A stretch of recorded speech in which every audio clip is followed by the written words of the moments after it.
saya menangkap kesan bahwa dalam penentuan cawapres dari Pak Ganjar Pranowo ini masing-masing partai yang bekerja sama, PD Perjuangan, P3, Perindo dan juga Hanura, tampaknya punya cara dan juga tata krama tersendiri. Kira-kira begitu ya Bang Ansy ya? Betul sekali. Tidak kemudian langsung membahas nama cawapres yang tadi juga kita sudah banyak bahas. Tapi sekali lagi kalau kita, saya mau tanya juga soal bagaimana hitung-hitungan kepentingan elektoral Bang Mas Awi.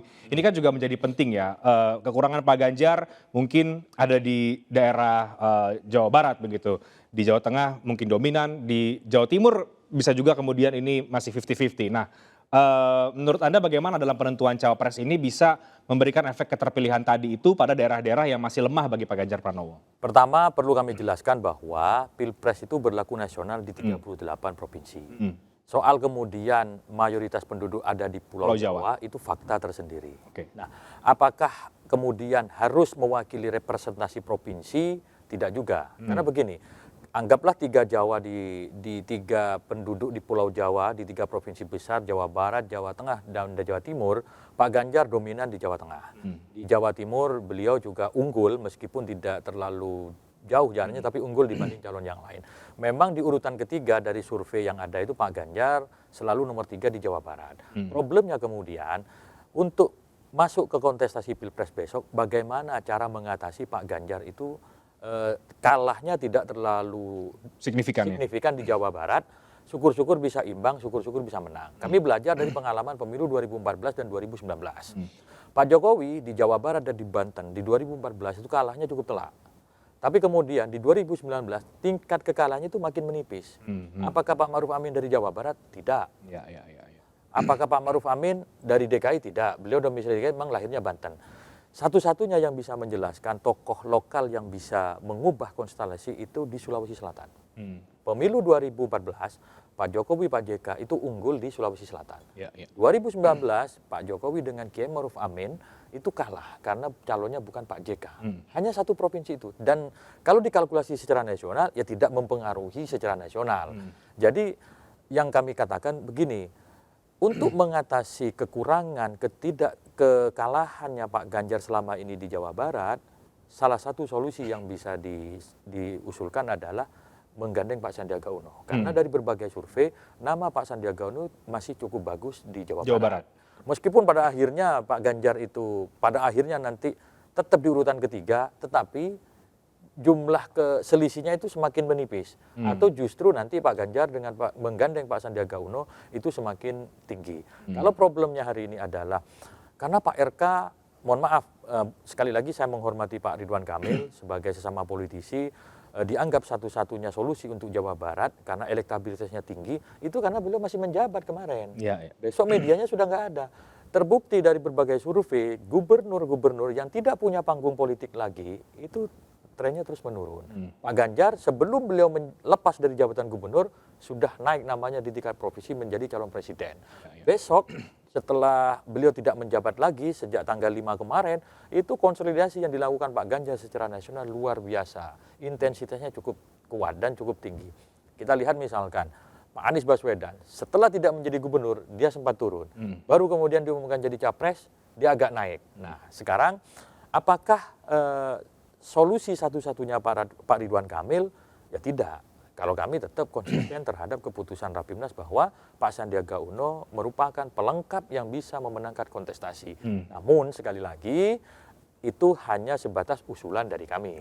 Tentunya ketum-ketum partai akan berembuk lagi melihat siapa pesaingnya, peluangnya seperti apa, kekurangan kita seperti apa, maka akan ditambal oleh figur yang pas untuk bisa memenangkan kontestasi di 14 Februari mendatang. Kalau bukan Sandiaga Uno yang dipilih, apakah P3 akan legowo? Tentu P3 nanti sebagai partai politik ada mekanisme internal yang bernama Rapimnas. Kalau kemudian atas hitung-hitungan politik, atas pertimbangan dari berbagai hal, termasuk juga keputusan ketum partai yang diputuskan bersama, tentu hasilnya harus kita bawa ke Rapimnas untuk diformalkan. Memang di Rapimnas terbuka ruang, bisa menerima atau bisa menolak. Tetapi kita tidak mendahului itu dulu. Tapi mekanisme tahapan di P3, di internal kami, itu harus dilalui dulu. Ibaratnya kalau Pak Sandiaga Uno yang dipilih, selesai, nggak perlu Rapimnas lagi. kalau Pak Sandiaga Uno apa yang disampaikan Reinhardt tadi, ternyata bukan Pak Sandiaga Uno, sementara keputusan Rapimnas kami, Pak Sandiaga Uno masih hidup itu, perlu Rapimnas lagi. Namun sampai sekarang belum ada wacana ataupun agenda kami melakukan Rapimnas. Artinya Rapimnas 7 itulah menjadi tawaran kami kepada teman-teman dari PDI Perjuangan, khususnya Ibu Mega Soekarno Putri. Oke, Bang Ansy tetap optimistis bahwa kalau bukan Sandiaga yang dipilih, P3 akan tetap bersama dengan PDI Perjuangan? Ya, tentu kan ada hitung-hitungannya. Kalkulasi ini betul-betul harus berdasarkan data lapangan, data ilmiah, lewat lembaga survei dan seterusnya. Karena ini kan partai yang modern semuanya nih. Tentu akan melihat setiap tren, persepsi publik ke arah mana, kan begitu antara lain. Karena tadi kita sudah bicara soal lumbung-lumbung suara. Dan memang tentu tidak bisa dipungkiri Jawa ini adalah kunci. Tetapi bukan berarti daerah provinsi di luar Jawa ini tidak penting. Bagi kami ini semuanya bisa. Kekurangan di titik ini bisa ditutup dengan misalnya 2-3 provinsi dan seterusnya. Jadi ini semua memang masih cukup dinamis ya, bisa fluktuatif. Katakanlah seperti itu. Nah, PDI Perjuangan tentu akan menghitung aspek demografi, aspek geografi, dan juga segmentasi pemilih. Sehingga kemudian ada pendasaran secara teoritis ketika kami menentukan pilihan. Ya, sebagai partai ya yang mengusung Mas Ganjar untuk maju dalam kontestasi Pilpres di 2024 ini. Ya, jadi ya kami tentu tidak bisa sepihak. PDI Perjuangan ini bersama partai politik yang lain itu duduk sama rendah, berdiri sama tinggi. Ada spirit brotherhood-nya, ada egalitarianismenya begitu. Dan bukan berarti PDI Perjuangan menentukan semua hal dalam poros ini. Ya, kami memiliki kerendahan hati untuk juga berkomunikasi, mendengar apa yang menjadi aspirasi ya pilihan politik dari teman-teman yang ada dalam poros ini. Dan sejauh ini, mohon maaf dengan segala keterbatasan, kami melihat poros kami ini adalah poros yang sehat, yang solid, dan pasti kuat untuk bisa memenangkan presiden dan wakil presiden di 2024. Jadi ada poros yang tidak sehat begitu ya Bang Ansy?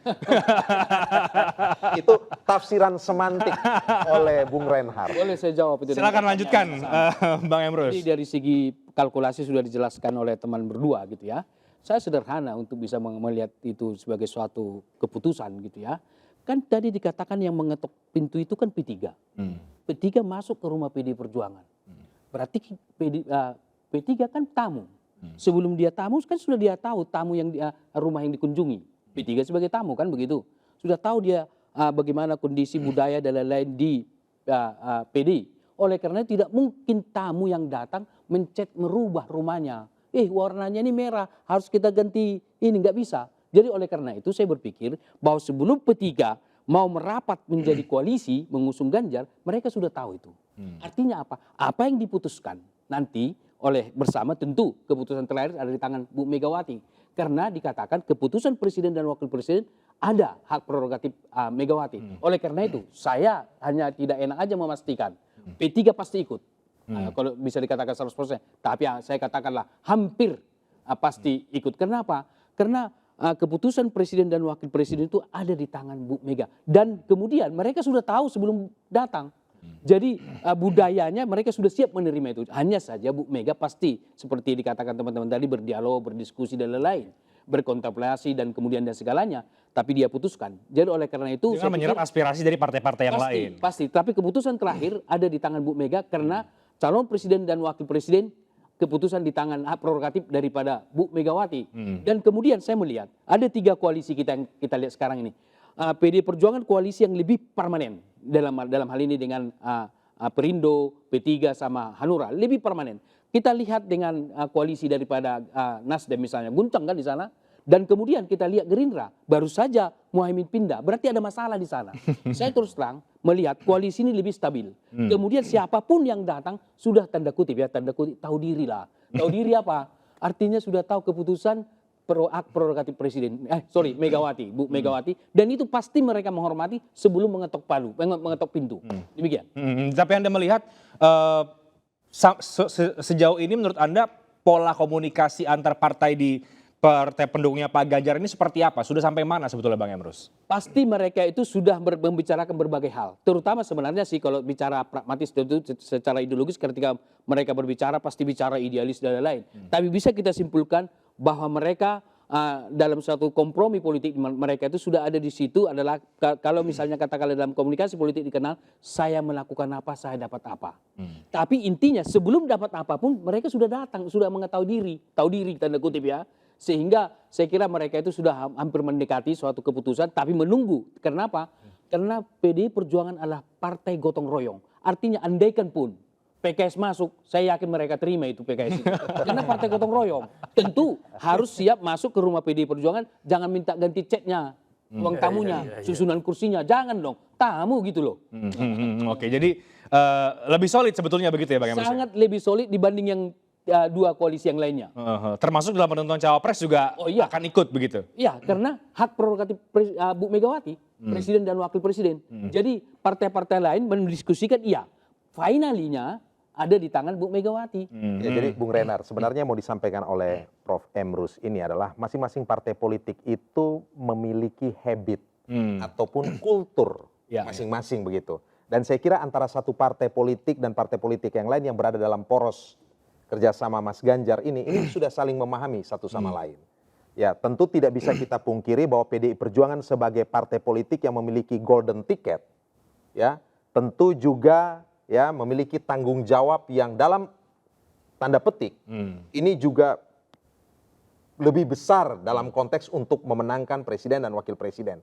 Tetapi PDI Perjuangan tentu juga tidak egois, ya, tidak karena sekedar karena punya golden ticket kemudian menafikan yang lain. Itulah yang membuat partai kami dengan partai politik seperti P3 dan lain-lain itu sampai hari ini yang dikatakan Prof. Emrus itu solid. Dan kami sebagai kader percaya bahwa Ibu Megawati punya ketajaman, punya kedalaman, punya kearifan sikap untuk menentukan calon wakil presiden yang tadi disebutkan dengan hak prerogatif tadi. Tetapi tentu Ibu Mega ini tidak punya, katakanlah apa ya, tidak punya karakter sebagai seorang pemimpin yang hanya apa ya, mengutamakan diri sendiri. Tadi makanya kita katakan duduk sama tinggi, berdiri sama tinggi, duduk sama rendah. Dan spiritnya inklusif dan gotong royong. Ini dua hal ini, inklusif dan gotong royong. Ini selalu Ibu tegaskan. Oke, baik. Jadi Bang Emrus, nama-nama kita bahas tadi ini, Pak Sandi juga Pak Ridwan Kamil, penting juga untuk melakukan pendekatan ke Bu Mega, berarti begitu ya Bang Emrus ya? Tadi kan ada kita diskusikan tadi kan sudah ada pertemuan antara Bu Megawati dan Ridwan Kamil, kan begitu? Saya melihat dari relasi-relasi yang selama ini terbangun, lebih cair hubungan Bu Megawati dengan Ridwan Kamil dibanding dengan Airlangga Hartarto. Gitu. Dan kemudian Airlangga Hartarto kan kemarin dipanggil kejaksaan. Tentu pasti salah satu itu dipertimbangkan, kan begitu. Entah bagaimana prosesnya nanti kita lihat saja. Tapi kalau Ridwan Kamil saya kira sampai saat ini bagus kan. Nah, saya kira itu akan dipertimbangkan oleh teman-teman koalisi. Dan juga termasuk Pak Sandiaga Uno, menurut Anda bagaimana? Saya kira salah satu. Jadi artinya kalau kita mau bicarakan lagi siapa yang akan didiskusikan di sini seperti yang saya katakan di awal tadi, tentu Sandiaga Uno, kemudian ketua-ketua partai lah dari koalisi, dan kemudian Ridwan Kamil kalau memang membawa gerbong Golkar. Tapi kalau hanya individu saya kira kecil kemungkinan. Ya, jadi Bung Reinhardt, contoh kita lihat ya, ini ketua tim pemenangan poros kami itu adalah Bung Arsyad Rashid. Beliau adalah ketua Kadin, seorang ekonom. Dengan demikian saya kira dalam diskusi internal kami di poros ini menempatkan isu ekonomi juga menjadi isu penting. Ya, dengan demikian saya kira kalau bicara sosok Mas Sandi, ini kan adalah seorang yang memiliki kompetensi dengan rekam jejak yang baik ya di bidang ekonomi. Ya, tetapi kembali lagi berpulang kepada ketua umum kami PDI Perjuangan ini kan Ibu Mega, dan juga berdiskusi dengan mitra kerjasama di sini. Oke, jadi kalau menjawab siapa cawapres Ganjar, saya yakin Mas Awi jawabannya Pak Sandiaga Uno ya. Pastilah sampai sekarang, sampai sebelum pendaftaran ke KPU. Oke, ada bocoran kapan kira-kira ini akan diumumkan sebetulnya cawapres ini Mas Awi? Ya insya Allah sebelum tanggal 16 Oktober lah. Sebelum tanggal 16 Oktober itu nih bocorannya ya. Kita akan tunggu siapa kemudian, benarkah dua nama ini atau sekali lagi politik sangat mengejutkan, apalagi yang tahun ini mungkin nama yang lain yang bisa diterima oleh semua partai pendukung. Tapi terima kasih banyak waktunya Bang Ansy, Mas Awi, terima kasih banyak. Bang Emrus, terima kasih banyak. Demikian Talk Politics with Reinhardt. Saya Reinhardt Sirait pamit, terima kasih, selamat malam.